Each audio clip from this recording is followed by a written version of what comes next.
টানা কয়েক ঘন্টা ভারী বর্ষণে কক্সবাজার শহর ডুবে গেছে। এখন কক্সবাজার শহরে যেসব ঘরবাড়ি আছে সেই সব ঘরবাড়িতে ভেতরে পানি ঢুকতে শুরু করেছে। আমরা এখন যে জায়গাটিতে আছি সেটি হচ্ছে কক্সবাজার উন্নয়ন কর্তৃপক্ষের যে সামনের রাস্তা আছে সেই রাস্তায় আমরা কিছুদিন আগে টিটিএন একটি সংবাদ প্রচার করেছিলাম। পর্যটন শহরে কলাতলি এলাকায় কেন পানি, বৃষ্টি হলে কেন পানি ওঠে সেটি আমরা সংবাদ প্রকাশ করেছিলাম। আপনারা দেখছেন এটি হচ্ছে পর্যটন কর্পোরেশনের জায়গা, যে জায়গার পাশে একটি নালা আছে, সে নালাটি দখল করা হয়েছে এবং নালা দখল করে নার্সারি করা হয়েছে। নার্সারি করার কারণে যে পানি এখন যে জমতে শুরু করেছে সে পানিগুলো কোনোভাবেই এখনো পর্যন্ত নেমে যায়নি। আমরা কক্সবাজার শহরের কয়েকটি এলাকাতে গিয়েছিলাম, সেখানে হাজার হাজার মানুষ তারা এখন পানিবন্দী রয়েছে। আমরা সেই দৃশ্যই দেখেছি। তবে এখন পর্যন্ত কোনো এলাকা থেকে পানি এখন পর্যন্ত সরে যায়নি। রোহিঙ্গা ক্যাম্পের একটু অবস্থা বলতে চাই। আর রোহিঙ্গা ক্যাম্পে এখন পর্যন্ত পাহাড় ধসের কোনো ঘটনা আমরা শুনতে পাইনি, যদিও বা আপনারা জানেন 16 লক্ষেরও বেশি রোহিঙ্গা কক্সবাজারে তারা বসবাস করে। সেখানে কোনো ধরনের আমরা পাহাড় ধসের ঘটনা এখন পর্যন্ত আমরা শুনতে পাইনি। কক্সবাজারে যেসব এলাকা আছে, অর্থাৎ পাহাড়ি এলাকা আছে, পাহাড়ি এলাকাতে এখন পর্যন্ত আমরা পাহাড় ধসের কোনো সংবাদ এখন পর্যন্ত পাইনি। তবে কিছুদিন আগে যে বৃষ্টি হয়েছিল, টানা বর্ষণ হয়েছিল, সেই টানা বর্ষণে আমরা দেখেছি কক্সবাজারের যে এলাকা, পাহাড়ি এলাকা আছে, সেখানে পাহাড় ধসে, অর্থাৎ একই পরিবারের স্বামী স্ত্রী তারা দুজনই পাহাড় ধসে মারা গেছে।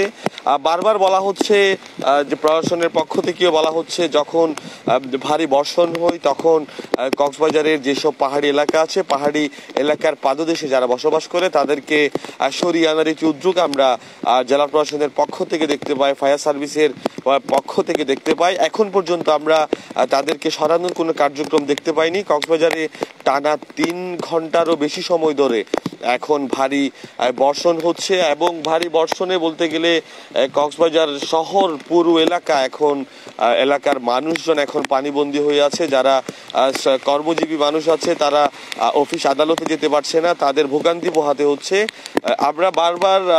আমরা সংবাদ প্রকাশ করেছিলাম, সেখানে আমরা বলেছিলাম যে পর্যটন কর্পোরেশনের যে জায়গাটি আছে, অর্থাৎ যে উন্নয়ন কর্তৃপক্ষের সামনে যে নালাটি আছে সেই নালাটি দখল করে রাখা হয়েছে।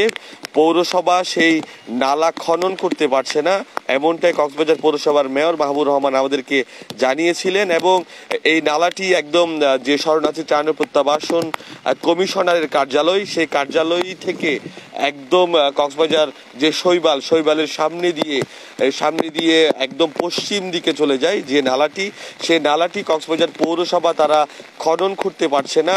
যে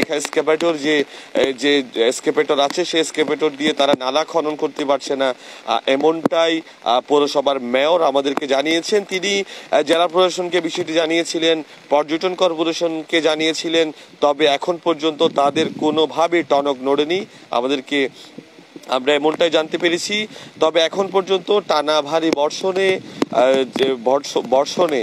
এখন পর্যন্ত কেউ হতাহতের ঘটনা আমরা শুনতে পাইনি। যদিও বা কক্সবাজার শহরের যে প্রধান সড়ক আছে, কক্সবাজার উন্নয়ন কর্তৃপক্ষ যে সড়কটি নির্মাণ করেছে সেই সড়কে তেমন পানি জমেনি। পানি বলতে গেলে আস্তে আস্তে সরে যাচ্ছে। আমরা যে এলাকাটিতে আছি, অর্থাৎ কলাতলি থেকে শুরু করে একদম বলতে গেলে উন্নয়ন কর্তৃপক্ষের সামনে পর্যন্ত আমরা দেখি পানি জমে আছে। অনেক মানুষ হাঁটাহাঁটি করছে, এখন যানবাহন চলাচল করতে পারছে না। একটু কথা বলি আপনার সাথে। আপনার বাড়ি কোথায় একটু বলবেন? মূল বাসা হচ্ছে টেকনাফে, আমি এখানে লেখাপড়া করি। রাত্রে বেশ আসছিলাম, এখনো যাইতে পারিনি বৃষ্টির কারণে।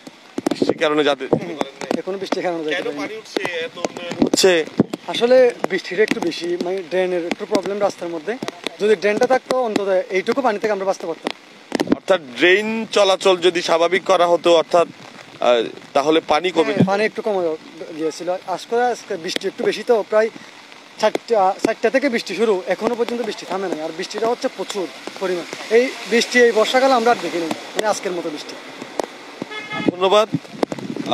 যে তিনিও বলছিলেন, আমরা গত কয়েকদিন ধরে দেখছি কক্সবাজার পৌরসভার পক্ষ থেকে নালা নর্দমা, যেসব নালা নর্দমাগুলো আছে সেই নালাগুলো পরিষ্কার করা হচ্ছে। কক্সবাজার পৌরসভার মেয়র ছিলেন এবং তিনি বিভিন্ন কর্মসূচি হাতে নিয়েছেন আমরা এখন পর্যন্ত দেখেছি। তবে বারবার বলা হচ্ছে সেটি হচ্ছে যে কি মানুষ সচেতন হতে হবে যে নালা নর্দমায় কোনোভাবেই ময়লা আবর্জনা ফেলা থেকে বিরত থাকতে হবে। আপনারা জানেন আজকে কর্মদিবস, অর্থাৎ আজকে বৃহস্পতিবার, মানুষ অফিস আদালতে এখন পর্যন্ত যেতে পারছে না, কারণ প্রধান সড়কে যান চলাচল বলতে গেলে পানি চলাচলের কারণে বন্ধ আছে। আপনারা দেখছেন আমাদের ক্যামেরা দিয়ে একটি সিএনজিও দেখছেন, সেই সিএনজি পানি পেরিয়ে অর্থাৎ সামনে এগুতে পারছে না।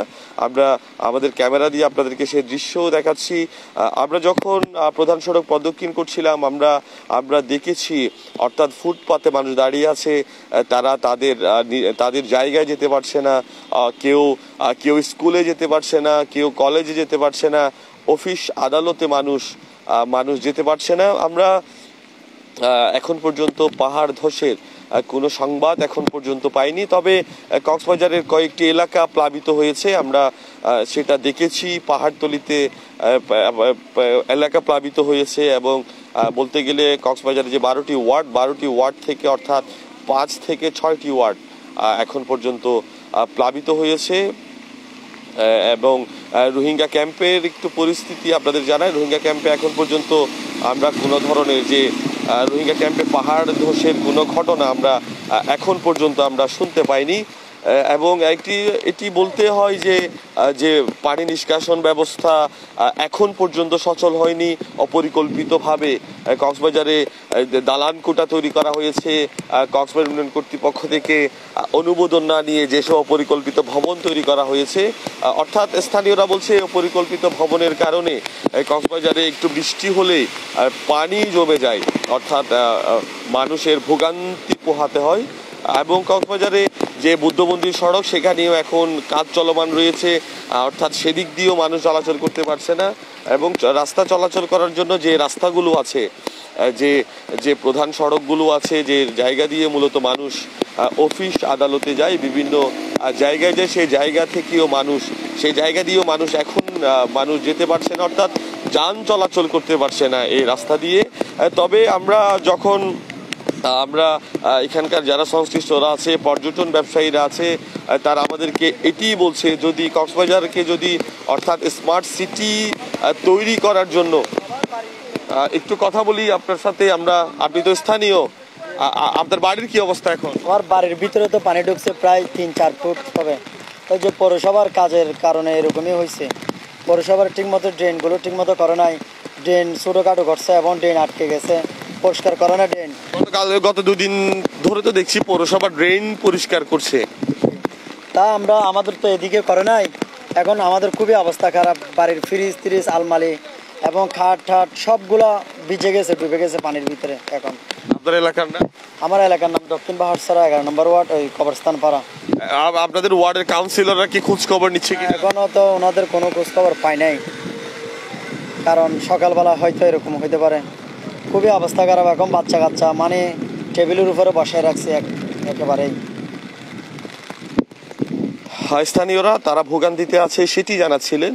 এখন পর্যন্ত যে টানা 3 ঘন্টারও বেশি সময় ধরে যে ভারী বর্ষণ হচ্ছে, এখন পর্যন্ত যারা স্থানীয় যেসব কাউন্সিলররা আছে, তারা তাদের সাধারণ ভোটার যারা আছে, তাদের এখন পর্যন্ত খোঁজ খবর নিতে আসেনি, এমনটাই আমাদেরকে তারা জানিয়েছে। দর্শক, আপনারা আমাদের সাথেই আছেন, TTN এর সাথেই আছেন। আমরা কক্সবাজার উন্নয়ন কর্তৃপক্ষের সামনে থেকে শুরু করে কলাতলি পর্যন্ত বলতে গেলে পানি, অর্থাৎ পানির জন্য কোনো গাড়ি যেতে পারছে না।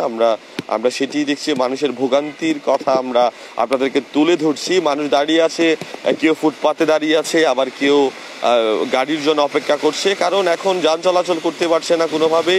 সেই জন্য মানুষ তাদের জায়গায় এখন পর্যন্ত যেতে পারছে না। তবে পর্যটন ব্যবসায়ীরা আমাদেরকে জানিয়েছে, যেমনটা জানিয়েছে, যদি পরিকল্পিতভাবে একটি নগরী তৈরি করা না যায় তাহলে মানুষ অর্থাৎ কক্সবাজার যে পর্যটন শহর থেকে তারা মুখ ফিরিয়ে নিবে, কারণ লক্ষ লক্ষ পর্যটক এই শহরে তারা ঘুরতে আসে। অর্থাৎ যারা পর্যটন ব্যবসায়ীরা আছে তাদের আয়ের একমাত্র উৎসই হচ্ছে পর্যটক যদি এই শহরে না আসে মানুষের ভোগান্তি পোহাতেই হবে। এবং যে বারবার যেটি বলা হচ্ছে, কক্সবাজার পৌরসভাও যেটি বলছে যে কক্সবাজারে যে কলাতলি যে এলাকা আছে সেই এলাকা দিয়ে পাড়ি সরে যাওয়ার জন্য যে নালাটি আছে সেই নালাটি পর্যটন কর্পোরেশন দখল করে রেখেছে। তারা এসকেভেটর দিয়ে এটি খনন করতে পারছে না।